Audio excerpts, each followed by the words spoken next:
All right, welcome back to Shot Commentary. We got another couple batches for you guys. So this one was for a music video called Alienation, and this was our alien.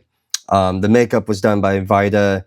And just amazing job. I mean, like the prosthetics. I don't know who made all the particular prosthetics and everything like that, but they got rid of her fucking ears. They were able to enlarge the head and everything. And it's just, but we still were able to kind of keep the feminine look and the just the beauty of it all, which we were kind of looking for. So this was a fun one.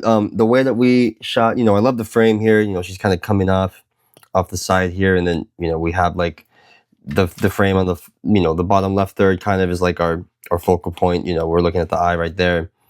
But yeah, she was just kind of like vibing. We're getting some cool shots intermittently, so we can splice it together throughout the music video. And yeah, we shot this outside at night. This was shot pretty late at night. It was like 12 a.m. or something. These were the last shots that we had to get.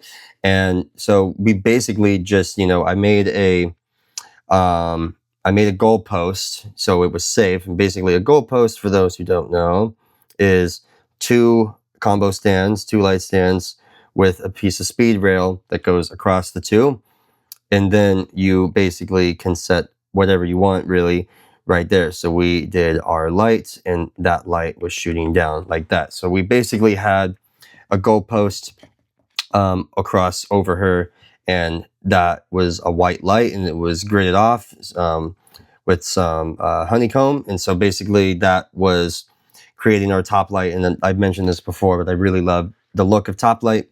I just love how it shapes heads and I like how it shapes shoulders, and it creates a lot of moody looks. And so for a music video where you're trying to create mood and drama, you don't necessarily always need to fill in the eyes, right? Like that's something that you would want to do typically a lot of times. Like that's what I'm doing here. But for this, we wanted something a little more dark and mysterious. And so like that's where we can really make use of that. And it kind of just exaggerates the lines that the prosthetics already had, and I thought that was really cool. So yeah, that's not too much to say about that shot. It's a one light setup, super easy. All right, moving on. We have another music video here. This is with Bada this was a cover of the music video of the song Bodies from, I think, the band Filth. They the ones that did the cover. So this was our main guy for the band Filth, and then it was featured Nathan James here. So this shot, the reason why I wanted to talk about this one is like, it doesn't seem like too much is going on, but I remember we shot this in, I think it was, North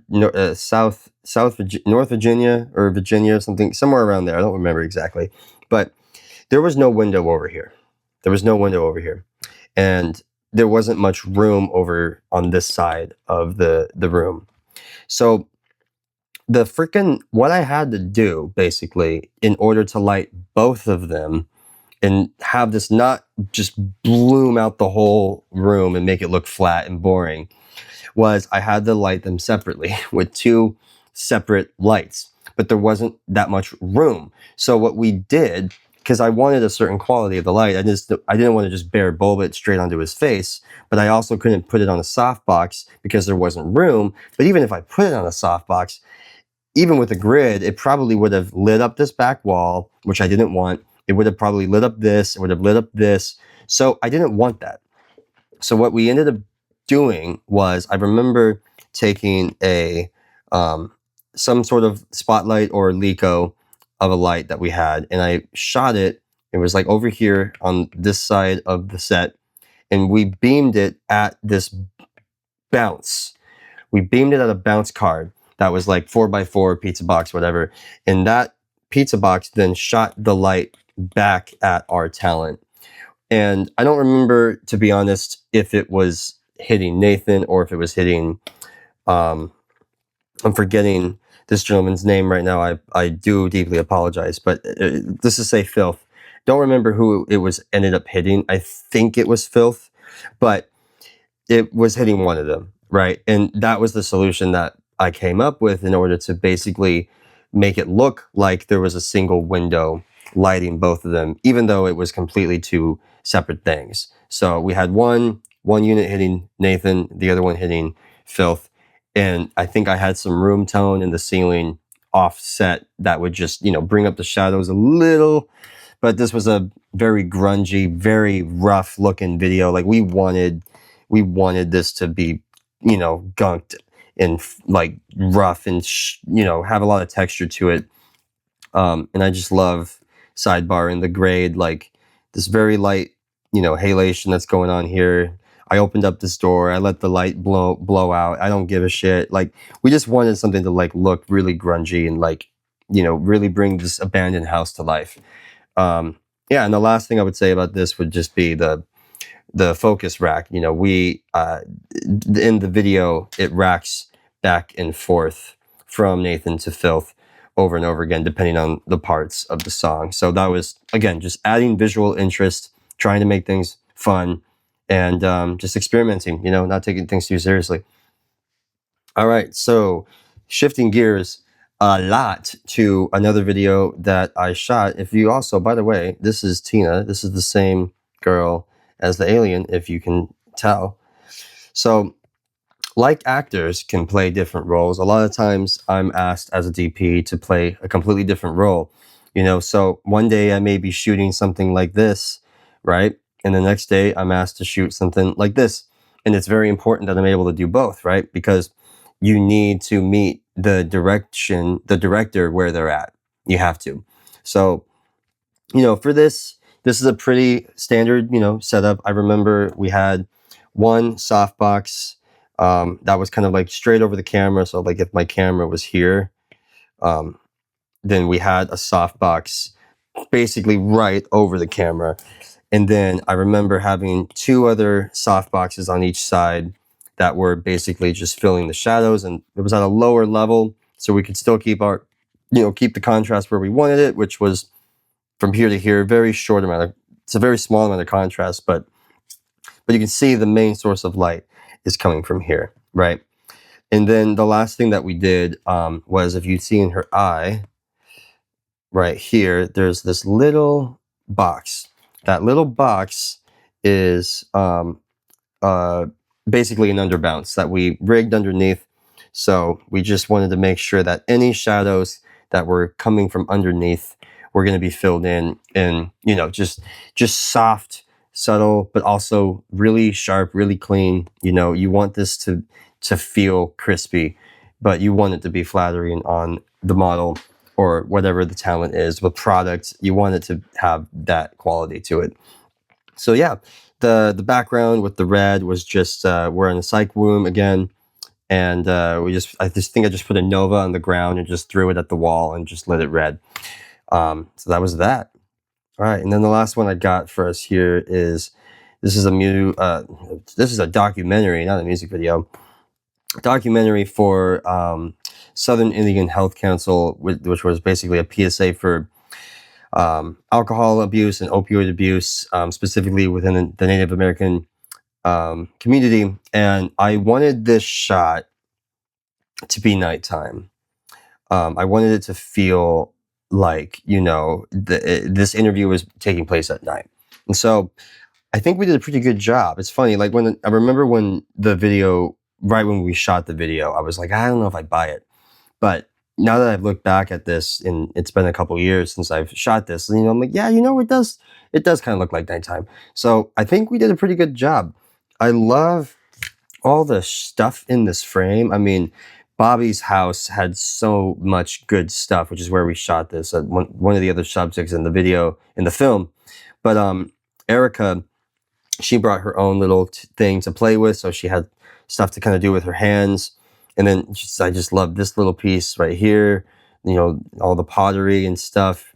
This was all free production design, like we placed some of this, but it was all in the house already. So that was really cool. But how the framing of this, basically I took kind of like shooting into the L of the room. You always want to shoot into the L of the room. That's the framework, right? So now we have like this direction, we have this direction coming all together. We have this table kind of making this cool L, and then that kind of comes up this way. We have our focal here. We have kind of a frame within a frame with her here. So like there's lots of stuff going on here in this shot to draw your eye and to make things fun and interesting.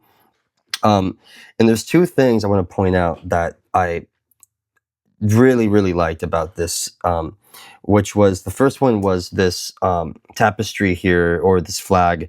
Um, this adds so much depth to this image. Like we played around where it was going to go, but like the fact that it's not filling the whole thing, but we have this line, I think does us very well. And the second thing is this beautiful blue light that's separating her head from the background, which I think was really important.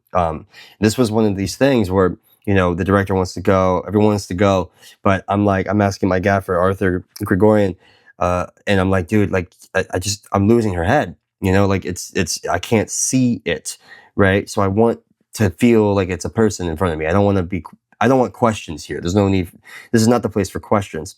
So we very quickly just kind of grabbed the light and we threw it, which ended up creating this shaft here, but it also put some real nice color on this wall, which gave us this outline, which I think really takes this from being good to honestly a really cool shot. Um, we had to basically make a box outside with a bunch of flags to bring down the level of this. We ended up putting a light through this just a little bit, so it wouldn't be completely nothing. But we had to basically black that whole thing out. And then the overhead is just, I think we had it on like a menace arm, or maybe it was probably a combo with just like a C arm or something. We had like a light mat just hitting 3200. I believe it probably would have been, maybe it was 27. I don't remember exactly the color temp, but it was a warmer temp, just to light her. So almost like it was a kitchen light, you know? So it feels like she could have just gotten up and sat down, but so much was going on to get this shot done. I think the last detail that I'll point out before we wrap this up is these eye lights here, which they're very subtle. They're very subtle, but they're there. And I am pretty sure that we brought in like an Aperture MC, or like the Roscoe dash light with the little bolt boob thing or whatever, and placed that, within eye line of the camera, so we could get that second twinkle just a little more intense, because I just wanted there to be a little bit more light in her eyes, a little more something, even though it's still very dark. I mean, again, we're top lighting, right? But even if you're top lighting in this situation, you want to see the eyes. You want to connect with the person. So yeah, that was that.